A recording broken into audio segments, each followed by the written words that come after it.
Hallo, hey meine Lieben, hier ist Simeon, herzlich willkommen zu meinem neuen Video. Ich habe heute für euch ein Interview mit Patrick Kun. Patrick Kun ist wieder jemand, den ich euch nicht vorstellen muss, ein ganz toller Zauberkünstler.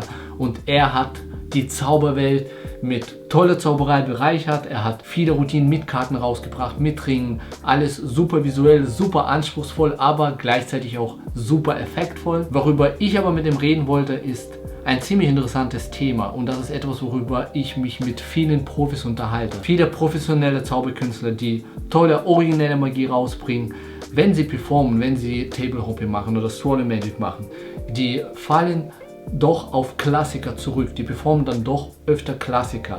Und darüber wollte ich mit ihm reden. Wann ist es besser, klassische Magie vorzuführen?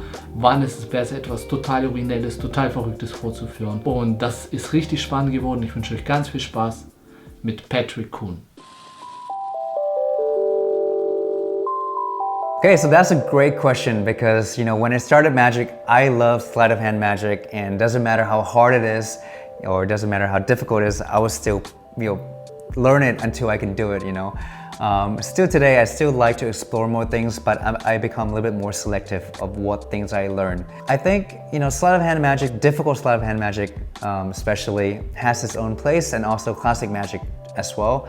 I think they all have advantages and disadvantages in both. And for me, sleight of hand magic, you gotta kind of just look at it, analyze it, and to see whether that crazy control is worth the outcome that you're getting out of it. Does that move that you need to prepare and tense move to do a pass, is that better than just doing the double undercut, or is it better just for you just to shuffle the card up to the top? Also, I think it really depends on the performance style. Some people like to be very perfect and elegant, and some people like to be more rough and use a lot more body language, like Daniel Ortiz. So for him, he can just get away with just cutting the card. There's no need for him to, do some crazy hard move. And most of his move you see is very simple, very bold, and it works for him, but it might not work for some people. So for me, I think, finding the right balance, you gotta be more selective, I think, because I think when I started magic, it's easy to learn a lot of things, and it's great. You should learn as much as you can,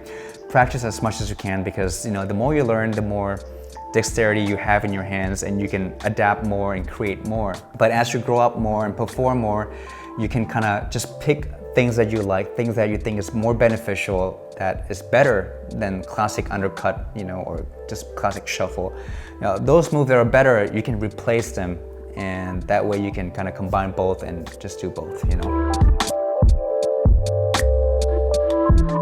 I think most people tends to go to classic magic because, it's easy. First of all, it's easy. It's easier, I would say. It's practical, it's guaranteed to get reactions, and it's easier to reset. Now, many restaurant magicians or strolling magicians tend to kind of perform the same thing that works. So we call the worker effects, and things that, I can name tricks that every magician do, Ami deck, extreme burn, chop cup, maybe, let's say card to box, things like that. These are tricks that we know for sure works. And for sure, me too, when you're in a certain situation, you just need to do a trick that that works. Sometimes if you're only doing that, and again, when it's become repetitive, you perform the same thing over and over and over, it starts to get very tiring, and I think it makes you become less passionate about what you do. It's more about just getting the gig over rather than creating something new and something better for them. Sometimes it's hard to beat simple things. A vicious card is great. It's hard to replace it sometimes, but I think it's great to challenge yourself trying to replace with something new, something that you create, something that is unique. Back then, when I was working with a lot of my friends for a live show, we always go out to the bar, and a nice little challenging thing that we always do is that we try to spot things that are at the bar. For example, we seek for opportunity, and we try to improvise it. For example, you see a glass, a girl's drinking a glass, and there's a matchbox or something, and then you try to improvise, okay, how can I take advantage of that moment? Do we load something into her glass? Do we put a corner of a card into a matchbox? These are things that allows you to be able to jazz into the moment, and allows you to not do the same thing over and over, and allows you to kind of combine things that that already works, and then you add some extra thing, more risk into it, and then that allows you to create something new. Again, always try out new things. I love sleight of hand magic, and there's always certain things that is also practical that you can also put in and mix things up a little bit. Don't always do the same thing over and over just because it works. Try new things. If it doesn't work, you can always fall back for the classics. So the benefit of learning more demanding move or more difficult sleight of hands, I think for me is that the more you learn, the more you study, it allows your finger to move in a way that it never moved before.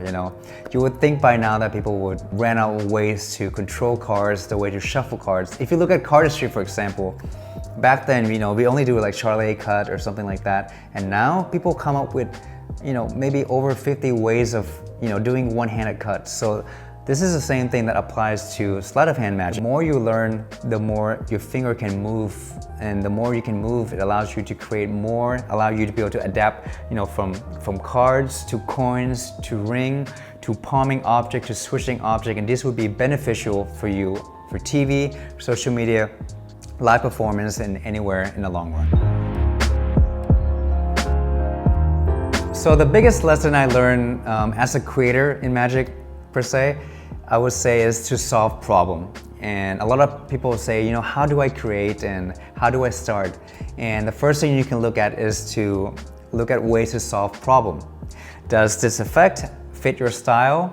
Does it have what you need? Do you like the way the effect is? Do you like the plot? Maybe you don't like the handling. This is the first thing I think is easier to kind of target on. For example, back then, the reason I kind of started with this sleight of hand, no gimmick style magic was I want to be able to do, haunted deck, I want to be able to do invisible deck, I want to do the rising card, but I don't want to use any gimmick just because, it's just not suitable for me to always carrying a gimmick, 3 gimmick box just to perform these 3 tricks. What if I can find ways to be able to perform them without any special props? So that's the first thing that came to my mind. And then the more knowledge you have, obviously the more methods you have in your head. So you can kind of choose, okay, I can use this move to maybe replicate this. I can choose this control to put in here. So, study a lot. The more you study, the more you can create better. The more routines you can kind of combine them and eventually make your own. So for the haunted deck, for example, I was playing around with the pop-out move and I was like, okay, this is a great move. What if you can actually shoot it out further? Can this be used as a control as well? Can this be used to animate the deck? So, when you kind of put everything together, then you start to create some things. Another tip I would say is to always have a deck of cards with you, because when you have a deck of cards with you, you just play with cards, you toy around with different moves, you play with the move, you try to go from one move to another move. The same thing with cardistry.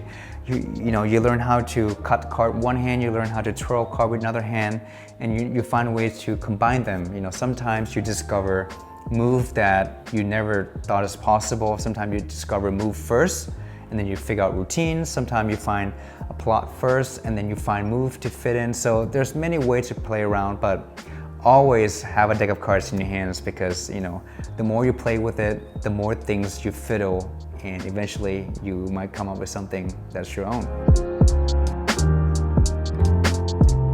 So my only advice for you is to constantly always practice, trying to get better, be creative, and never stop learning. Those are the things that you should always keep in mind. You guys are in a new generation now that everything is easily accessible. We have YouTube now. There's, even online magic conventions. You can jam with any magicians in the world online. Back then we didn't have this stuff. So you guys definitely have a lot more advantages and should take advantage of that. Never forget to learn the classic as well. There are many great things in the books, all the classic things. Then, Penguin Magic or many big companies, they're great at also, bringing the classics and remake it into digital format, so it's easier to learn. So, those things you should never forget, and also learn, where the credit is due, where the original magic is created from. We always tend to kind of forget that. So keep practicing, be original, always trying to come up with new things, trying to jam with friends, trying to find people nearby to show magic to, and evolve yourself and never stop learning. Danke Patrick, danke, dass du dir Zeit für uns genommen hast. Danke für die wertvollen Informationen. Ich hoffe, dass dieses Video euch gefallen hat. Wir sehen uns wieder in meinem nächsten Video. Das war euer Simeon. Tschüss.